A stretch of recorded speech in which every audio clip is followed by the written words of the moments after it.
Uttar Pradesh rail अवसंरचना का कायाकल्प। बजट 2026 में 20,012 करोड़ रुपए का ऐतिहासिक आवंटन और कवच प्रणाली से सुदृढ़ होगी सुरक्षा। माननीय रेल मंत्री श्री अश्विनी वैष्णव द्वारा बजट 2026 से 27 में रेल मंत्रालय को आवंटित बजट के संबंध में प्रेस वार्ता को संबोधित किया गया।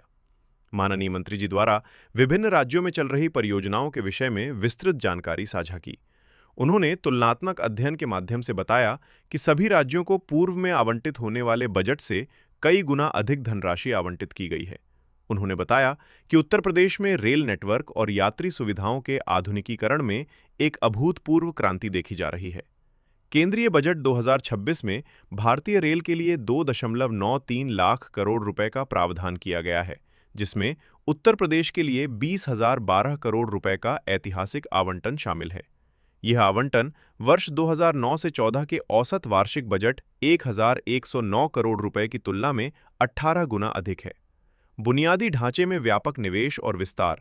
राज्य में वर्तमान में 92,056 करोड़ रुपए की कुल लागत वाले कार्य प्रगति पर हैं, जिनमें ट्रैक निर्माण, स्टेशनों का पुनर्विकास और सुरक्षा संवर्धन शामिल हैं। वर्ष 2014 के बाद से लगभग अभी माननीय रेल मंत्री जी ने प्रेस कॉन्फ्रेंस करी, जिसमें उन्होंने बताया है कि उत्तर प्रदेश के लिए 20,000 करोड़ से ऊपर का बजट दिया गया है, जो कि कांग्रेस के सरकार के समय में उनके 20 गुना से भी ज़्यादा अधिक है। तो इस प्रकार से एक बहुत बड़ी सौगात मिली है उत्तर प्रदेश को, और इससे बहुत बड़ा इन्वेस्टमेंट होगा उत्तर प्रदेश में, उससे रोजगार भी जनरेट होगा, यहाँ की इकोनॉमी में भी बहुत फायदा होगा। मेट्रो ट्रेनों से अभी वंचित है उत्तर प्रदेश, क्या सरकार की योजनाएं हैं? मेट्रो ट्रेनें ये राज्य सरकार के अंतर्गत आती हैं, तो ये राज्य सरकार का मामला रहता है। जहाँ जहाँ पर उनको लगता है कि यहाँ पर मेट्रो की आवश्यकता है उनके इंटरसिटी आवागमन के लिए, वहाँ पर वो मेट्रो का राज्य में भाजपा की सरकार, वो तो फिर राज्य सरकार बताएगी। मैं केंद्रीय सरकार का मुलाजिम हूँ, तो मैं केंद्रीय सरकार के बारे में बात कर सकता हूँ। क्या प्रयागराज से भी मेट्रो ट्रेन चलने की संभावना है?